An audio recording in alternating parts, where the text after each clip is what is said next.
Hello friends, இன்றைக்கி நம்ம பார்க்க போகிறது ஜாப்பனி அனிமி சீரிஸான observation log of my fiancée season 1 episode 12, அதாவது ஃபைனல் எபிசோடு தான் இன்னைக்குள்ள வீடியோவில் பார்க்க போகிறோம். இதோட சீசன் 1 முடிஞ்சது. சீசன் 2 கண்டினியூ ஆகிற மாதிரி பெருசாக எந்த லீடுமே கொடுக்கல. சீசன் 2 வரதுக்கான சான்சஸும் இருக்கு. ஏன்னா அந்த வார் சம்மந்தப்பட்டபடி டீட்டெயில்ஸ் எல்லாம் காமிச்சிருப்பாங்க. சீசன் 2 வந்தால் அதை கண்டிப்பாக போடுற. சரி வாங்க நம்ம இன்னைக்குள்ள கதைக்குள்ள போகலாம். இன்னைக்கு நம்ம பார்க்க போகிறது observation log of my fiancée season 1 episode 12, அதாவது ஃபைனல் எபிசோடு.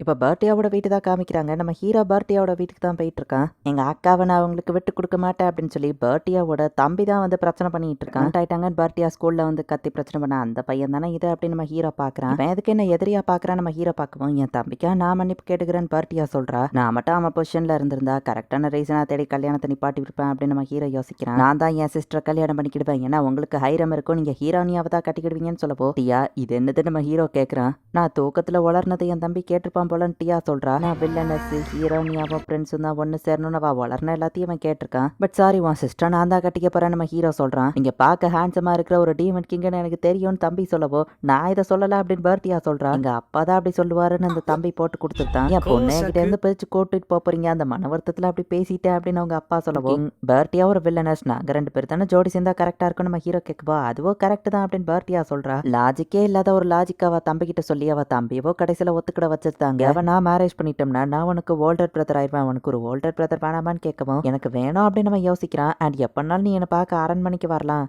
நீ பார்க்க வர்ற நேரம் ஃபுல்லாக உனக்கா ஸ்வீட்டை ரெடி பண்ணி வச்சிருக்கா நம்ம ஹீரோ சொல்லுவா. ஐ ஸ்வீட்டா சரி ஓகே அப்படின்னு சொல்லி அவன் சிஸ்டரையும் ஒரு வார்த்தை கேட்டுக்கிறான். கண்டிப்பாக நான் பிரின்ஸ் செஷியில் கெட்டினா ஹாப்பியாக இருப்பேன்னு வா சொல்லவும் சரி அப்படின்னா என்னோட சிஸ்டரை சந்தோஷமாக பார்த்துக்கோங்க சரியா அப்படின்னு சொல்லி அவன் நம்ம ஹீரோ கிட்ட சொல்கிறான். நம்ம ஹீரோவோ கண்டிப்பாக அப்படின்னு ப்ராமிஸ் பண்ணி கொடுக்குறான். சிஸ்டர் நான் உன்னை பார்க்க வரும்போது எனக்கு ஸ்ட்ராபெரியும் நிறைய சாக்லேட்டும் செஞ்சு வைன்னு சொல்லவும் அரசே நம்ம ஏன் தனியாக ட்ரிங்க்ஸ் குடிச்சிட்டு மனசு விட்டு பேசக்கூடாதுன்னு நம்ம ஹீரோயினை பார்க்க கூப்பிடுவோம். பட் எனக்கு ஒர்க் இருக்குன்னு நம்ம ஹீரோ சொல்கிறான்.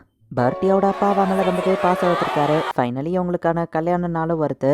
இப்போதைக்கு நம்ம பிரிஞ்சு போவோம், ஏன்னா கல்யாணத்துக்கு நீ உங்கள் அப்பா கூட தானே வரணும்னு நம்ம ஹீரோ சொல்கிறான். எனக்கு ரொம்பவே நர்வஸாக இருக்கு அப்படின்னு சொல்லி ஃபர்ஸ்ட் உள்ளே போக்கப்போ டக்குன்னு கோரம் வந்துட்டு பர்த்தி எழுதின ஒரு நோட்டை நம்ம ஹீரோட்ட கொடுக்குறா. கல்யாணத்தில் இதெல்லாம் பண்ணணும்னு ஆசை இருக்குன்னு பர்த்தி எழுதி வச்சிருக்கா. இதை கொடுத்ததுக்கு தேங்க்ஸ் கோரா நம்ம ஹீரோ சொல்கிறான். ஜெனோ இன்னைக்கு நீ ரொம்பவே பிஸியாக இருக்க போற அப்படின்னு சொல்லிட்டு இதில் எழுதின ஆசையை ஃபுல்லாக ஜெனோவை நம்ம ஹீரோ ரெடி பண்ண விட்டுருதான். பர்த்தியா ஆசைப்பட்டபடி இதில் இருக்கிற எல்லாத்தையும் நிறைவேற்றணும் அப்படின்னு நம்ம ஹீரோ நினைக்கிறான். அதான் ஜெனோ அந்த இடத்துல பியானோ வாசிட்டு இருக்கான். எப்பவோ கல்யாணம்னா அமைதியாக தான் இருக்கும், பட் மியூசிக் வாசிக்கிறதும் நல்லா இருக்குல்லன்னு எல்லாரும் பேசிட்டு இருக்காங்க. பர்த்தி அவளோட அப்பா கையை பிடிச்சிட்டு இப்போ ஸ்டேஜுக்கு வர. அதே மாதிரி தான் நான் அவளை ஃபர்ஸ்ட் டைம் மீட் பண்ணப்பவா அவள் வந்தாலாம் நம்ம ஹீரோ யோசிக்கிறான். பர்த்தியா அப்பா நம்ம ஹீரோ கையில் பிடிச்சி கொடுத்துட்டு அரசே என் பொண்ணு நல்லபடியாக கண்கலங்காம பார்த்துக்கோங்கன்னு அவர் கண் கலங்கிட்டு இருக்காரு. டியா ஆரம்பிக்கலாமா அப்படின்னு நம்ம ஹீரோ கேட்குறான். அப்போ பர்த்தியா கால் தடுக்கி கீழே விழவோ டக்கு நம்ம ஹீரோ பிடிச்சிருக்கான். டியோட்டியா ஒய்ஃபுக்கு சப்போர்ட் பண்ணுறது தானே என் கடமை நம்ம ஹீரோ சொல்கிறான்.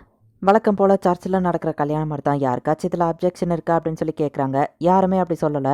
கடவுளின் ஆசீர்வாதத்தால் உங்களை நான் ஹஸ்பண்ட் அண்ட் ஒய்ஃப்னு அறிவிக்கிறேன் அப்படின்னு அவர் சொல்கிறாரு. அண்ட் ராயல் ஃபேமிலியில் இருக்கவங்க பிரின்ஸ் அண்ட் பிரின்சஸ் ஆக போகிறாங்க அப்படின்னு சொல்லி அதுக்கான ஒரு தனி சீல் வச்ச ரிங்கு தான் அதை நம்ம ஹீரோவோட அப்பா வந்து இவங்களுக்கு ப்ரெசென்ட் பண்ணுறாரு. பர்த்தியா கையில் நம்ம ஹீரோ அதை மாட்டி விட்டது மட்டும் இல்லாமல் அவள் கையை நம்ம ஹீரோ கிஸ் பண்ணுறான். ஏன்னா இது அவளோட ஆசைகளில் ஒன்றா இருந்திருக்கும். அடுத்தது என்னோட கையில் போட்டு விடுதியா அப்படின்னு நம்ம ஹீரோ கேட்குறான்.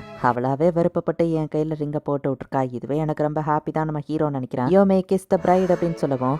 எல்லாத்துலேயும் சொல்கிற மாதிரி தான் சந்தோஷம் சோகம் எல்லாத்துலேயும் நான் எப்பவும் கூடவே இருப்பேன், ஒன்று விட்டு போக மாட்டேன். இது எல்லாத்தையும் நம்ம ஹீரோ சொல்லி முடிச்சுட்டு பர்த்தியாவை கிஸ் பண்ணுவோம். பர்த்தியாவோட அப்பா செமையா முறைக்கிறாரு. பர்த்தியா என்னடானா ஃப்ரீஸ் ஆகி வைக்கப்பட்டு நின்றுட்டு இருக்கா. பர்த்தியாவும் நம்ம ஹீரோ சொன்ன அதே லைன்ஸ் சொல்லணும். அப்படியே அவ ஸ்டக் ஆகி ஒரு வழியா அது சொல்லி முடிச்சுட்டு அடுத்ததான் நம்ம ஹீரோவை கிஸ் பண்ணணும். இவ சொல்லி முடிக்கிறதுக்கே இவ்வளோ தயங்குறாளே அப்படின்னு சொல்லி எல்லாரும் பாக்குறாங்க. பர்த்தியா இப்ப நீ என்ன கிஸ் பண்ணல அப்படின்னு நம்ம ஹீரோ கேட்கறான். இப்ப தானே கிஸ் பண்ணணும் பர்த்தியா கேட்டா. அது நான் ஒன்ன பண்ணது, இப்ப நீ என்ன பண்ணும் அப்படின்னு நம்ம ஹீரோ சொல்றான். அவளோ கிஸ் பண்ணிட்டு அப்படியே திரும்பிக்கிறா. ஃபர்ஸ்ட் டைமா பர்த்தியா நம்ம ஹீரோவை கிஸ் பண்ணதுனால நம்ம ஹீரோ வைக்கப்படுறான். ஷையா ஃபீல் பண்ற எமோஷன் இப்படிதான் இருக்குமா அப்படின்னு சொல்லி நம்ம ஹீரோ அப்படியே பாக்குறான். அடுத்ததா இவங்களுக்கான மேரேஜ் சர்டிபிகேட்டை கொடுக்குறாங்க. 2 பேருமே அதுல சைன் பண்றாங்க. வழியா மேரேஜ் செரமனி நல்லபடியா முடிஞ்சது. நிறைய ஆசைகளை எழுதி வச்சிருக்கா. பாதி விஷயங்களை இதுக்கப்புறம் பண்ண முடியாது, பட் இதுக்கு மேல என்னால என்னெல்லாம் பண்ண முடியுமோ எல்லாத்தையும் பண்ணணும் நம்ம ஹீரோ நினைக்கிறேன். பர்த்தியா போட்டுருக்கிற அந்த ட்ரெஸ்ஸை மட்டுமே 3 பேர் சேர்ந்து தூக்குற மாதிரி இருக்கும். பட் பர்த்தியா ஆசைப்பட்டாங்கிறதுக்காக அவளோட சேர்த்து நம்ம ஹீரோ அவளை தூக்கிட்டு அந்த இடத்துல இருந்து வெளியே போறான். மத்த பொண்ணுங்க எல்லாரும் தன்னோட கல்யாணத்திலயும் தன்னை கல்யாணம் பண்ணிக்கிட்டவன் இந்த மாதிரி தான் பண்ணணும் அப்படின்னு சொல்லி எதிர்பார்க்கறாங்க. ஃப்ரெண்ட்ஸ் இதை பண்றா அப்படிங்கும்போது மக்களுக்கும் இது பாசிட்டிவா தான் போய் சேரும். கல்யாணத்தன்னைக்கு எங்க ஜோடியை தூக்குறதுக்காகவே நாங்க எக்ஸசைஸ் பண்ண போலியேன்னு மத்த பசங்க எல்லாம் சொல்றாங்க.